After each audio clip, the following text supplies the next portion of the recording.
Waters, Ranking Member McHenry, members of the committee. My name is Vlad Tenev, and I'm the Chief Executive Officer and co-founder of Robinhood. Thank you for the invitation to speak about Robinhood and the millions of people we serve. Almost 8 years ago, Beju Bhatt and I founded Robinhood. We believed then, as we do now, that the financial system should be built to work for everyone, not just a select few. We dreamed of making investing more accessible, especially for people without a lot of money. The stock market is a powerful wealth creator, but only half of US households participate in it. Mr. Staff, I would like you to use your limited time to talk directly to what happened January 28th and your involvement in it. Certainly. Madam Chair, the witness has the opportunity to give their own testimony. Excuse me, you can use your time for your questioning. You are not recognized, Mr. Please go right ahead and speak directly to the question. McHenry. Mr. McHenry, yes, of course. Testimony. Thank you, Chairwoman Waters, Ranking Member McHenry, members of the committee. I'm happy to discuss with the committee my purchases of Gamestop shares and my discussions of their fair value on social media. It is true that my investment in that company multiplied in value many times. For that, I feel enormously fortunate. I also believe the current price of the shares demonstrates that I've been right about the company. A few things I am not. I am not a cat. I am not an institutional investor, nor am I a hedge fund. I do not have clients, and I do not provide personalized investment advice for fees or commissions. I'm just an individual whose investment in GameStop and posts on social media were based upon my own research and analysis. I grew up in Brockton, Massachusetts. My family was not wealthy. My father was a truck driver and my mom a registered nurse.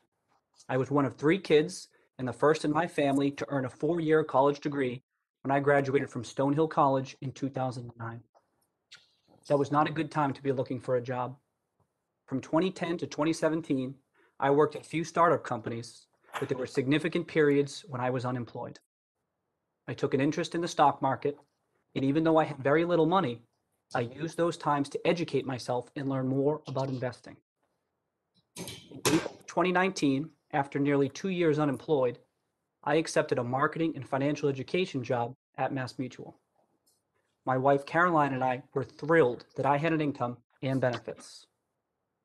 My job was to help develop financial education classes that advisors could present to prospective clients. I was not a stockbroker or a financial advisor. I did not talk to clients, and I did not recommend stocks for them to buy. Before and after I joined MassMutual, I studied and followed stocks. One of those was GameStop. In early June of 2019, the price of GameStop stock declined below what I thought was its fair value. I invested in GameStop in 2019 and 2020 because, as I studied the company, I became more and more confident in my analysis. 2 important factors, based entirely on publicly available information, gave me confidence that GameStop was undervalued. First, the market was underestimating the prospects of GameStop's legacy business and overestimating the likelihood of bankruptcy. I grew up playing video games and shopping at GameStop, and I plan to continue shopping there. GameStop stores still provide real value to consumers and reliable revenue for GameStop. Second, I believe that GameStop has the potential to reinvent itself as the ultimate destination for gamers within the rapidly growing $200 billion gaming industry. GameStop has a unique opportunity to pivot toward a technology-driven business. By embracing the digital economy, GameStop may be able to find new revenue streams that vastly exceed the value of its business. I am hardly the only person who has advocated these points. When I wrote and spoke about GameStop on social media with other individual investors, our conversations were no different from people in a bar or on a golf course or at home talking or arguing about a stock. Hedge funds and other Wall Street firms have teams of analysts working together to compile research and analyze shares of companies. Individual investors do not have those resources. Social media platforms like Reddit, YouTube, and Twitter are leveling the playing field. The idea that I use social media to promote GameStop stock to unwitting investors and influence the market is preposterous. My post did not cause the movement of billions of dollars into GameStop shares. It is tragic that some people lost money, and my heart goes out to them. But what happened in January just demonstrates again that investing in public securities is extremely risky. As I said earlier, I consider myself and my family fortunate with our investment. When the stock price broke $20 in December, I knew my investment was a success. I was so happy to visit my family in Brockton for the holidays. The money will go such a long way for us. We had an incredibly difficult 2020. Most difficult was the tragic and unexpected loss of my sister Sarah in June. I am grateful to be in a position to give back to and support my family. As for what happened in January, others will have to explain it. It's alarming how little we know about the inner workings of the market. And I am thankful that this committee is examining what happened.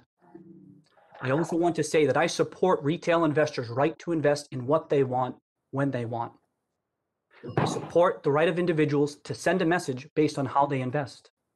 As for me, I like the stock. I'm as bullish as I've ever been on a potential turnaround for GameStop, and I remain invested in the company. Thank you. Cheers, everyone. Thank you. Madam Chairwoman. Mr. Tanev, Robinhood has engaged in a track record of outages, design failures, and most recently, what appears to be a failure to properly account for your own internal risk. You've previously tried to blame clearinghouses for your need and scrambled to raise some $3.4 billion in a matter of days, but you've also, blamed a lack of industry-wide real-time settlement, or rather a lack of that settlement of trades. But Robinhood's requirements for margin have long been far more lax than other brokers for a long time. With, in December, just a couple months ago, you bragged about having some of the most competitive rates in the industry. And this is evidenced by your recent decision to raise those requirements. When Robinhood prohibited its customers from purchasing additional shares of several stocks, other brokerages merely adjusted the margin requirements on these stocks. So, Mr. Tanev, given Robinhood's track record, isn't it possible that the issue is not clearinghouses, but the fact that you simply didn't manage your own book, or failed to appropriately manage your own margin rules, or failed to manage your own internal risks? Thank you for this question, Congresswoman.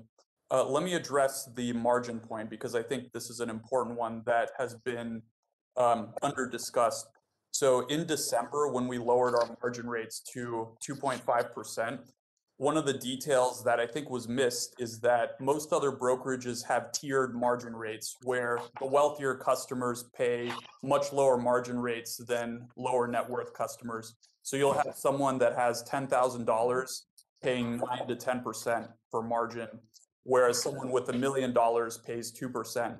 So our approach was give everyone a uniform rate so that wealthier customers are not advantaged with lower rates than lower income customers. And I think that's a unique approach in our industry and is representative. Thank you. I have to apologize. I have to reclaim my time for questioning. As many of my colleagues have also pointed out, Robinhood generates much of its revenue from the payment for order flow arrangements with market makers like Citadel, as well as Two Sigma and Virtue. And in 2016, the SEC highlighted ways that the payment for order flow created a, quote, potential conflict of interest with a broker's duty of best execution. And then one of the ideas that the commission floated in 2016 for addressing these conflicts of interest was to require that brokers pass on the proceeds of a payment for order flow. Now, earlier, one of my colleagues, Representative San Nicolas, said that Robinhood owes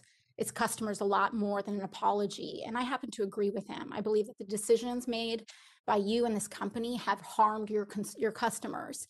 Mr. Tanev, would you be willing to commit today to voluntarily pass on the proceeds of the payment for order flow to Robinhood customers? Congresswoman, I appreciate that question. When the statement you referred to was made, I believe 2015 or 2016, it was before Robinhood forced the entire industry to drop commissions and replicate our business model, which made payment. So for is order that flow a, default. I should take that as a no, you're not willing to pass on the proceeds of payment for order flow to your customers? When the other brokers dropped payment, I'm just talking about today, right now. payment for order flow, Congresswoman, allows for commission-free trading.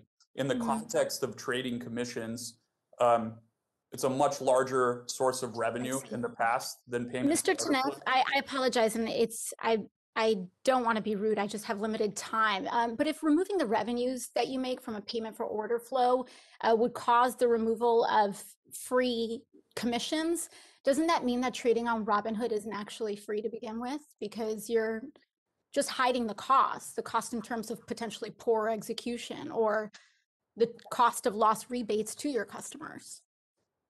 So certainly, Congresswoman, Robinhood is a for-profit business and needs to generate some revenue to pay for the costs of running this business. People were initially skeptical that the model, even with payment for order flow, would work when you remove commissions. And I think we've proven that otherwise by making this the standard model by which brokerages operate now. I see. Okay, Mr.